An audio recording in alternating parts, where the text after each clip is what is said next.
नमस्कार, मैं हूं मृत्युंजय कुमार झा और बुलेटिन की शुरुआत करेंगे एक बेहद अहम खबर के साथ। और खबर यह है कि लद्दाख की गलवान घाटी में हिंसक झड़प के बाद भारत और चीन के बीच तनाव बना हुआ है और चीन से सटे सीमाओं पर सेना की तैनाती बढ़ा दी गई है और दोनों सेनाओं के बीच मेजर जनरल स्तर की वार्ता भी जारी है।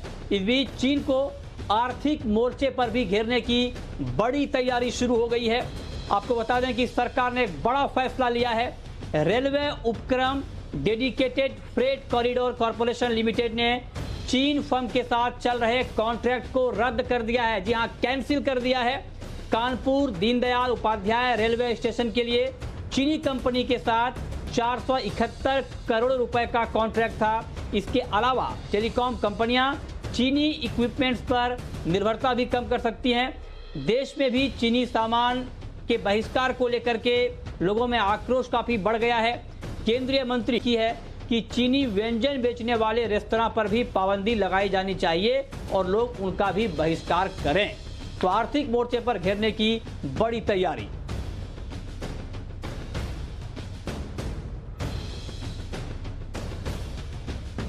और इस पर ज्यादा जानकारी के साथ हमारे संवाददाता समीर दीक्षित हमारे साथ जुड़ चुके हैं। समीर, मेरा सवाल आपसे ये होगा कि क्या डिटेल इंफॉर्मेशन है जो खबर आई है कि फ्रेट कॉरिडोर कॉरपोरेशन लिमिटेड ने चीन फर्म के साथ चल रहे कॉन्ट्रैक्ट को रद्द कर दिया है, इसको लेकर क्या डिटेल जानकारी है? पहला तो ये, और दूसरा आगे और क्या कड़े कदम सरकार उठा सकती है? बिल्कुल मृत्युंजय, सबसे पहले शुरुआत करूंगा भारतीय रेलवे की तरफ से, जिसने एक बड़ा फैसला लिया है।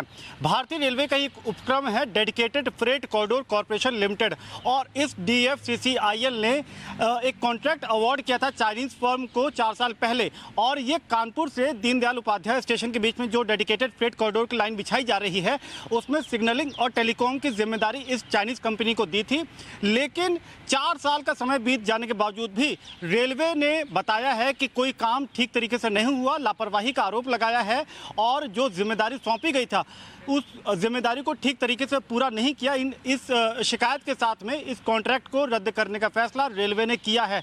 क्योंकि ये 417 किलोमीटर का जो प्रोजेक्ट है, 471 करोड़ रुपए की लागत वाला ये टेंडर है, जिसको भारतीय रेलवे ने रद्द किया है। चीनी कंपनी को बड़ा झटका दिया है और इसकी जो फंडिंग थी वो वर्ल्ड बैंक के जरिए हो रही थी। तो इसमें एक तकनीकी पेच मैं आपको बता दूं कि वर्ल्ड बैंक से चूंकि फंडिंग थी, यहाँ से अगली जो प्रक्रिया होगी वो ये है कि अगर वर्ल्ड बैंक भारतीय रेलवे का और सरकार का ये फैसला अगर नहीं मानता है, तब फंडिंग सरकार खुद अपने लेवल पे आकर के इस पूरे प्रोजेक्ट की अपने लेवल पे आकर के इसकी फंडिंग करेगी। लेकिन चीनी कंपनी को बाहर का रास्ता दिखा दिया है भारतीय रेलवे ने, और ये पहला बड़ा झटका है आधिकारिक रूप से जो चीनी कंपनी के खिलाफ रेलवे ने उठाया है। यहीं पर मामला रुकता हुआ नजर नहीं आ रहा है, क्योंकि सूत्रों के मुताबिक रेलवे के तमाम प्रोजेक्ट में चीनी कंपनियों को शामिल किया गया है। टेंडर अलग अलग जो जारी किए गए थे उसमें बड़ी संख्या में चीनी कंपनी है, और ये करोड़ों रुपए का प्रोजेक्ट है जिसमें चीनी कंपनियां शामिल हैं। और ये माना जा रहा है कि आने वाले दिनों में या कुछ समय में हम देख सकते हैं कि कुछ और चीनी कंपनियों के खिलाफ इसी तरीके की सख्त कार्रवाई रेलवे या भारत सरकार उठा सकती है। और सिर्फ रेलवे ही नहीं, इंफ्रास्ट्रक्चर भी, वाणिज्य के नज़रिए से भी, कॉमर्स के नज़रिए से भी सरकार ने बड़ी तैयारियां कर रखी है, जिसमें चीनी कंपनी को झटका देने का पूरी तरीके से मन बना लिया गया है। सूत्रों के मुताबिक मैं आपको बता दूं कि जो कॉमर्स मिनिस्ट्री है उसने एक बाकायदा फहरिस्त बना रखी है, एक ऐसा डिटेल्ड लिस्ट बना रखी है तकरीबन 400 आइटम की। ये वो ऐसे प्रोडक्ट हैं जो अति आवश्यक सेवाओं के दायरे में तो नहीं आते हैं, लेकिन ये वो प्रोडक्ट है जिनको अगर मेक इन इंडिया के तहत भारतीय कंपनियां बनाती हैं तो ये न केवल भारतीय अर्थव्यवस्था के लिए, भारतीय कंपनियों के लिए फ़ायदेमंद होगा, बल्कि चीन को भी सबक सिखाने के लिए बहुत बड़ा कदम होगा कि अगर आप भारत के साथ टकराव करते हैं तो व्यापारिक नज़रिए से उसका खामियाजा चीन को भुगतना होगा। तो इस बड़े मकसद के साथ में सरकार तैयार है, जिसमें शुरुआत रेलवे की तरफ से की गई है कि रेलवे ने एक चीनी कंपनी का कॉन्ट्रैक्ट रद्द कर दिया है। और अब माना यह जा रहा है कि कई अलग अलग सेक्टर्स में, जैसे इंफ्रास्ट्रक्चर हो गया, कॉमर्स सेक्टर हो गया, वहां पर भी जो चीनी कंपनी शामिल हैं उनको भी बाहर का रास्ता या फिर उनके कॉन्ट्रैक्ट को दोबारा देखा जाएगा। और अगर कहीं खामी या लापरवाही पाई जाती है चीनी कंपनी के कार्यशैली में, तो उनको भी इसी तरीके से उनके कॉन्ट्रैक्ट को रद्द या फिर चीनी कंपनियों को बाहर का रास्ता दिखाया जा सकता है। मैं एक उदाहरण के तौर पे आपको बता दूं कि अभी जो वाणिज्य मंत्रालय में एक बड़ी जो चर्चा हो रही है कि ऐसे टायर यानी कि जो रबर टायर चाइना से इंपोर्ट किए जाते हैं वो केवल उन्हीं भारतीय फर्म को या कंपनी को इंपोर्ट करने की अनुमति होगी जो जिनको लाइसेंस सरकार के द्वारा दिया जाता है, और ऐसे संख्या लाइसेंस जारी करने की बहुत कम है, लगभग ना के बराबर है। तो आप ये समझ लीजिए कि जो दूसरा वार आप कह सकते हैं जो अभी जिस पर लगभग काम लगभग पूरा हो चुका है वो है कि जो इंपोर्ट टायर का किया जाता है देश में, उस पर भी एक बड़ा हथौड़ा भारत सरकार की तरफ से आप देखेंगे जो इसकी मार चीनी कंपनियों पर पड़ेगी। और ये इस तरीके के सख्त कठोर कदम की एक फहरिस्त आप आने वाले दिनों में या हफ्तों में आप देखेंगे, और इसका बड़ा खामियाजा वाणिज्यिक तौर पे, ट्रेड के तौर पे चीन को उठाना पड़ेगा। और इस सब के पीछे का अगर आप एक बैकड्रॉप देखें तो उसकी सीधी वजह यह है कि खुद प्रधानमंत्री मोदी ने कल यानी कि 17 जून को देश को संबोधित करते हुए कहा था कि जो कायराना हरकत, जो शर्मनाक हरकत चीन के सैनिकों ने करी है उसका खामियाजा भुगतना होगा। इस हरकत का बदला जो लेने का बात कही गई थी उसी का ये परिणाम है। जी हाँ, ठीक है, ठीक है। तो ये बहुत ही महत्वपूर्ण बात समीर ने बताई कि ये तो शुरुआत है और आगे कुछ और कड़े फैसले सरकार चीनी कंपनियों को लेकर ले सकती है, और जो आत्मनिर्भर भारत बनाने की बात पीएम ने कही थी उस दिशा में काम और तेज हो सकता है चीन से तलखी बढ़ने के बाद। ये बहुत ही महत्वपूर्ण खबर है, इस पर हम आपको आगे भी अपडेट देते रहेंगे। लेकिन चीन के मसले पर कल प्रधानमंत्री मोदी ने एक सर्वदलीय बैठक बुलाई है और ये बैठक करने वाले हैं। इस बैठक में किन किन अहम मुद्दों पर चर्चा होगी, ये डिटेल जानकारी के साथ जी मीडिया संवाददाता ब्रह्म प्रकाश दुबे हमारे साथ जुड़े हैं इस वक्त। ब्रह्म, कल की जो बैठक होगी सर्वदलीय बैठक, ब्रह्म इस वक्त जुड़ रहे हैं, लेकिन आपको ये बता दें कि पीएम ने जो जानकारी आ रही है वो ये कि कल एक ऑल पार्टी मीटिंग बुलाई गई है कि चीन के मुद्दे पर क्या आगे रणनीति बनाई जाएगी। लेकिन सरकार ने अपना रुख बिल्कुल साफ कर दिया है, जो बात अभी समीर भी कह रहे थे कि बिल्कुल ये साफ कर दिया गया है कि अगर उकसाया जाएगा तो किसी भी सूरत में छोड़ा नहीं जाएगा। और इसी कड़ी में जो आर्थिक फैसले आपने देखे कि लिए गए हैं उसको इसी कड़ी से जोड़कर देखा जा रहा है। ब्रह्म प्रकाश दुबे हमारे साथ इस वक्त जुड़ चुके हैं। ब्रह्म, कल ऑल पार्टी मीटिंग बुलाई गई है पीएम की तरफ से। मेरा पहला सवाल तो आपसे ये होगा कि इस बैठक में क्या मेन एजेंडा होगा, और दूसरा ये कि अलग अलग दलों के कौन कौन से नेता इस बैठक में कल शामिल होने जा रहे हैं। देखिए, प्रधानमंत्री ने कल शाम को जो बैठक बुलाई है उसमें देश के तमाम बड़े राजनीतिक दलों की नेता मौजूद रहेंगे, जिसमें कांग्रेस, बीजेपी, कांग्रेस मुख्य विपक्षी पार्टी है, कांग्रेस के अलावा तमाम जो दूसरी रीजनल पार्टीज हैं, सभी प्रमुख दलों के नेताओं को इस बैठक में बुलाया गया है। देखिए, इस बैठक का मुख्य मकसद ये है कि जिस तरह से गलवान घाटी में चीन के साथ टकराव हुआ है, तमाम दलों के नेताओं को देश की लीडरशिप भरोसे में लेना चाहती है, क्योंकि बड़ा मामला है, बड़ा टकराव हुआ है चीन के साथ, लिहाजा विपक्षी दलों को भरोसे में लेना जरूरी है। यही वजह है कि प्रधानमंत्री नरेंद्र मोदी ने सभी विपक्षी दलों की सर्वदलीय बैठक बुलाई है और उसमें यथा जो स्थिति है अभी गलवान घाटी में क्या स्थिति है, लद्दाख में कहाँ क्या स्थिति है, कहाँ पर हमारा क्या लाइन ऑफ एक्शन आगे है, तो इस पूरे मामले पर राजनीतिक दलों के साथ विचार विमर्श किया जाएगा। उनको जानकारी दी जाएगी कि भारत की तरफ से अभी क्या क्या स्टेप्स उठाए गए हैं, आगे क्या क्या स्टेप्स उठाए जा सकते हैं और अभी वास्तविक स्थिति क्या है। इस लिहाज से ये बैठक बुलाई गई है। जी चलिए, बहुत शुक्रिया ब्रह्म आपका इस पूरे अपडेट के लिए। इस पर हमारी नज़र रहेगी। आगे बढ़ते हैं। आपके मोबाइल में मौजूद टिकटॉक और जूम जैसे चाइनीज़ ऐप भारत की सुरक्षा के लिए खतरा है। भारतीय सुरक्षा एजेंसियों ने इसको लेकर अलर्ट जारी किया है। सुरक्षा एजेंसियों ने 50 से ज़्यादा ऐसी चाइनीज़ ऐप की पहचान की है जो डेटा देश के बाहर भेज रहे हैं। इनमें टिकटॉक, जूम, वीचैट समेत अन्य ऐप शामिल हैं। सुरक्षा एजेंसियों ने सरकार को इन ऐप्स को ब्लॉक करने की हिदायत दी है। एजेंसियों ने सरकार से कहा है कि वो लोगों को इस ऐप के इस्तेमाल करने से रोकें।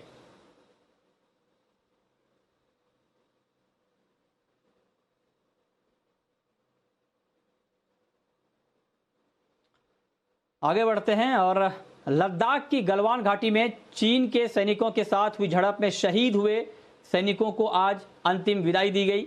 बिहार रेजिमेंट के कर्नल संतोष बाबू की पूरे राजकीय सैन्य सम्मान के साथ शव यात्रा निकाली गई। तेलंगाना के सूर्यापेट इलाके में सैकड़ों लोगों ने नम आंखों से उन्हें विदाई दी। तमिलनाडु के रामनाथपुरम में शहीद हवलदार के पलानी का अंतिम संस्कार किया गया। पटना के बिहटा में शहीद सुनील कुमार पंचतत्व में विलीन हुए। इसी तरह देश के अन्य कोनों में भी शहीदों को श्रद्धांजलि अर्पित की गई।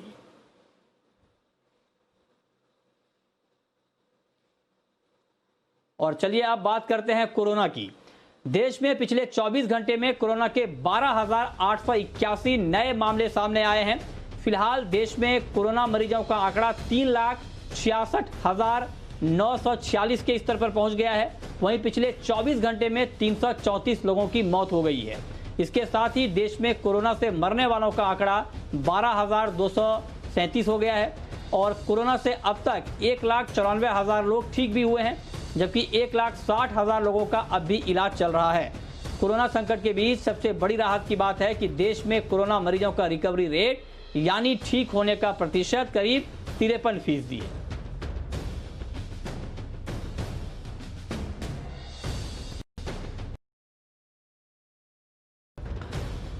देश की राजधानी दिल्ली में कोरोना पूरी तरह आउट ऑफ कंट्रोल होता हुआ दिख रहा है। बीते 24 घंटे में यहां 2,414 नए कोरोना के मामले सामने आए हैं। साथ ही 24 घंटे में कोरोना से दिल्ली में 67 लोगों की मौत हो गई है। फिलहाल दिल्ली में कोरोना मरीजों का आंकड़ा 47,000 के पार पहुंच चुका है, जिसमें 17,457 लोग कोरोना को मात देकर ठीक हो चुके हैं और दिल्ली में फिलहाल 27,741 कोरोना के एक्टिव मामले हैं। अब तक कोरोना से 1,904 लोगों की जान भी जा चुकी है दिल्ली में। वहीं आपको बता दें कि दिल्ली में कोरोना टेस्ट की कीमत 2,400 रुपये फिक्स की गई है। इससे पहले दिल्ली में कोरोना वायरस का टेस्ट 4,500 रुपये में हो रहा था।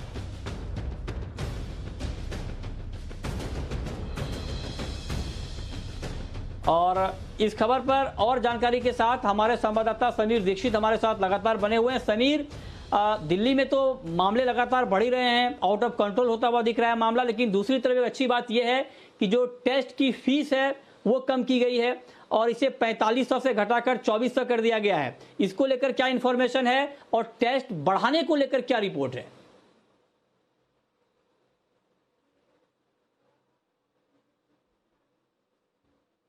समीर, आपको आवाज आ रही है मेरी?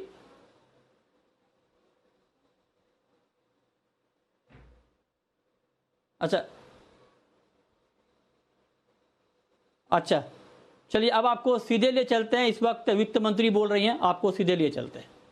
Ministers launching on the 20th. I have the Honorable Minister taking care of the Labour Affairs. Minister Rural Development was also expected to join, but from a different location, however. I think there's a bit of a difficulty in him joining us. So in his absence, I'm here to do this press more as a curtain raiser to the launching of the Garib Kalyan Rozgar Abhiyan by the Prime Minister on the 20th. What I will do to start with is to give you a broad picture of what exactly is this. All of us are aware that workers from all over the country, Shramik, men, women, after some stages during the lockdown,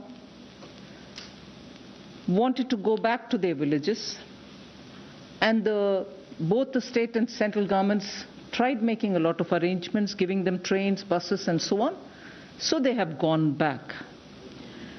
We have, from Government of India, together with the state governments, seen which are the districts to which they largely have returned. The slide presentation, which will be presented by Shri Amardeep Sinha, the Secretary Rural Development, will actually get into the details of which are those districts to which Shramik in large numbers have returned. We are able to say approximately 116 districts have received big numbers of them. The exact numbers and other things will be shared. 116 districts. They are spread over 6 states in all. Not to say that there may not be others going to other states, but largely the 116 districts that we have identified have received large number of them, substantial number of them. And those 116 districts are spread over 6 states. The details will be given during the slide presentation. Now, in those districts, both state and the central government have very meticulously mapped the skills of these people, skill sets, whether they are totally unskilled or partly skilled, largely those who have worked in construction and such areas in urban centers where they were, and so on. So they have reached some mapping of their skill sets have been done. Now, what this Abhiyan, which the Prime Minister will be launching from the Khagaria district in Bihar on 20th, will do is now within 125 days, nearly 25 schemes of the government are all going to be brought together. And within those 125 days, we shall reach saturation levels for each of those schemes. So if it was a Jal Jeevan Mission, or if it was anything to do with, laying of Pradhan Mantri Gram Sadak Yojana, or building Awas Yojana, and so on. Awas Yojana, which gives houses for the poor, but if there are activities related to that which requires labor component, they will also be brought. Like that, there are 25 works of Government of India in which all the 25 being brought together for those districts where we have identified this number of Shramik who have gone back. Everyone who needs the assignment will be given the jobs, and under the 25 different works, the objectives which have to be achieved will be achieved using the Shramik who are there having returned from different parts of the country. The monies which have been allotted to these projects, budgeted amounts, and if necessary anything more, will all be added together. At the moment, broad total that I can disclose to you all, it's about 50,000 crores. तो आप सुन रहे थे वित्त मंत्री निर्मला सीतारमण को, लेकिन एक बार फिर से लौटते हैं। एक महत्वपूर्ण खबर हम आपको बता रहे थे दिल्ली के बारे में कि वहां पर टेस्टिंग की फीस कम की गई है, और इस पर डिटेल इन्फॉर्मेशन के साथ हमारे संवाददाता समीर दीक्षित हमारे साथ बने हुए हैं। समीर, क्या इन्फॉर्मेशन है टेस्टिंग फीस को लेकर पूरी, और दूसरी बात ये कि टेस्टिंग बढ़ाने को लेकर क्या जानकारी मिल रही है? मृत्युंजय, ये बात सही है कि दिल्ली में लगातार कोरोना पॉजिटिव केसेस जो हैं वो बेतहाशा आगे बढ़ रहे हैं, रोजाना नए रिकॉर्ड छू रहे हैं। लेकिन दो अच्छी बातें ये हैं कि अब दिल्ली में टेस्टिंग का दायरा बढ़ाया जाएगा। दिल्ली में ये तय किया गया था कि टेस्टिंग को अगले 20 जून तक 18,000 रोजाना तक पहुंचाना है। उसी के दिशा में कदम बढ़ाते हुए अब दिल्ली में एंटीजन टेस्टिंग की शुरुआत हो गई है। एंटीजन टेस्टिंग का सीधा मतलब है कि ये फटाफट टेस्टिंग प्रणाली है जिसमें नतीजे 15 मिनट में आ जाते हैं। तो ये जो एंटीजन टेस्टिंग मेथड है, इसकी शुरुआत हो गई है, और कल शाम तक दिल्ली में 50,000 एंटीजन टेस्ट किट की उपलब्धता हो चुकी थी। यानी कि 50,000 किट के जरिए ये जो टेस्टिंग की मौजूदा दायरा है इसको काफ़ी हद तक बढ़ाया जा सकेगा। दिल्ली में अभी 242 कंटेनमेंट जोन हैं, और सरकार का ये लक्ष्य है कि जितने भी कंटेनमेंट जोन हैं वहाँ पर लगभग सभी का, या फिर जिनमें लक्षण नज़र आ रहे हैं कोरोना का, उनका एंटीजन टेस्ट किया जाए ताकि नतीजे फटाफट देख पाएँ कि कौन पॉजिटिव है या नेगेटिव है। जो रिजल्ट एंटीजन टेस्ट में जो पॉजिटिव आएंगे उनको फिर दोबारा एक बार RT-PCR टेस्ट होगा, और जो रिजल्ट नेगेटिव आएंगे उनका भी RT-PCR, यानी कि ये एक और टेस्टिंग प्रणाली है कोरोना को लेकर के, RT-PCR टेस्ट, जिसके नतीजे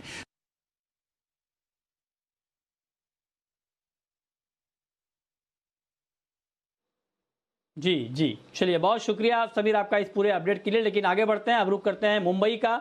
मुंबई में तो कोरोना के आंकड़े हैं ही, और 24 घंटे में 1359 नए केस सामने आए हैं। लेकिन मुंबई को लेकर लंबे समय के बाद एक अच्छी खबर ये आई है कि यहाँ पर कोरोना के आंकड़े जो बढ़ रहे हैं उसकी डबलिंग रेट में बढ़ोतरी हुई है, यानी अब 29 दिन में ये नंबर बढ़ रहे हैं, तो ये एक राहत की बात है। दूसरी महत्वपूर्ण बात यह है कि अब एक दिन में जो मामले आते हैं आमतौर पे उसमें भी कमी आई है। तो ऐसी ही कुछ अच्छी खबरें बताने के लिए मुंबई को लेकर सुबोध मिश्रा हमारे संवाददाता जुड़े हैं, क्योंकि मुंबई को लेकर हमेशा चिंताजनक खबरें ही आती हैं, लेकिन आज कुछ आंकड़ों के मोर्चे पर ठीक ठाक खबरें आई हैं, राहत की खबरें आई हैं। सुबोध, क्या और डेटा है आपके पास, क्या इंफॉर्मेशन है आपके पास? देखिए मृत्युंजय जी, सबसे पहले मैं ये बताऊं कि काफी दिन से जो चीजें चल रही हैं कि मुंबई में पीक पे हमेशा रहा है, हमेशा किसी भी शहर से ज्यादा यहाँ पर जो मरीजों की संख्या है वो बड़ी है। लेकिन सबसे बड़ी बात यह है कि जिस तरह की अपेक्षाएं की गई थी, क्योंकि ये अच्छी खबर है कि जिस तरह से अपेक्षाएं की गई थी कि मुंबई में जो मरीजों की संख्या और तेजी से बढ़ेगी, उस पे कहीं ना कहीं रोक लगी है। सबसे अच्छी बात तो ये है कि अभी जो डबलिंग की जो रेट थी, जो डबलिंग पहले 8 दिन था, फिर 12 दिन हुआ, फिर 14 दिन है, अभी तकरीबन 29 दिन के करीब हो गया है। तो निश्चित तौर पे अभी जो संख्या जो बढ़ती थी, बहुत तेजी से बढ़ रही थी। जिस तरह से अगर बात की जाए, जो हमारे सहयोगी बता रहे थे समीर, कि दिल्ली में बहुत बेतरतीब तरीके से संख्या जो है मरीजों की बढ़ रही है, तो उन संख्याओं पे रोक लगी है। वहीं दूसरी तरफ मुंबई का जो सबसे बड़ा हॉट स्पॉट था, जिसको लेकर के सबसे ज्यादा चिंता थी, वो थी मुंबई की धारावी झोपड़पट्टी। इस झोपड़पट्टी से अभी पिछले, आपको मैं बता दूं, 17 दिन में मतलब आप ये समझिए, जहां पर यहाँ पर हर दिन करीब 90 से 110 के करीब मिलते थे, मरीज मिलते थे, संक्रमित मरीज, वो अब घट करके 20 से 22 मरीज हो गए हैं। वहीं दूसरी तरफ वहां पर पिछले 17 दिन में महज सिर्फ 7 मौतें हुई है, जहां पर हर रोज वहां पर आंकड़ा था 4 से 5 मौतों का कम से कम, वो अब पिछले 17 दिन में सिर्फ 7 मौतें हुई हैं। वहीं वर्ली में भी बात की जाए कि वर्ली में एक बहुत बड़ा हॉट स्पॉट था, उस हॉट स्पॉट की भी अगर हम बात करते हैं तो वहां पे भी स्थिति ऐसी थी कि जहां पे 40 से 50 मरीज रोज पाए जाते थे, वो अब घट के करीब 25 से 27 हो गए। तो इसलिए ये कहा जा सकता है कि धीरे धीरे मुंबई में जो संक्रमित मरीजों की संख्या है उस पर थोड़ी सी रोक लग रही है। जी मृत्युंजय जी। ओके जी, ये अच्छा आपने बताया कि बहुत लंबे समय के बाद मुंबई से कोई राहत की खबर कोरोना के मोर्चे पर आई है। बहुत शुक्रिया सुबोध आपका भी। आगे बढ़ते हैं, रुक करते हैं एक और महत्वपूर्ण खबर का। खबर यह है कि सुप्रीम कोर्ट में आज एजीआर मामले में सुनवाई हुई। सुनवाई के दौरान कोर्ट ने टेलीकॉम कंपनियों को अपना 10 साल का फाइनेंशियल स्टेटमेंट जमा करने को कहा है। साथ ही सरकार को एजीआर भुगतान को लेकर कंपनियों के प्रस्ताव पर विचार कर जवाब देने का निर्देश भी दिया है। आज हुई सुनवाई में केंद्र ने बताया कि गैर टेलीकॉम पीएसयू से एजीआर की मांग का आदेश वापस ले लिया गया है। डिटेल इंफॉर्मेशन के साथ हमारे सहयोगी दानिश आनंद हमारे साथ जुड़े हैं। दानिश, बताइए और आपके पास क्या जानकारी है?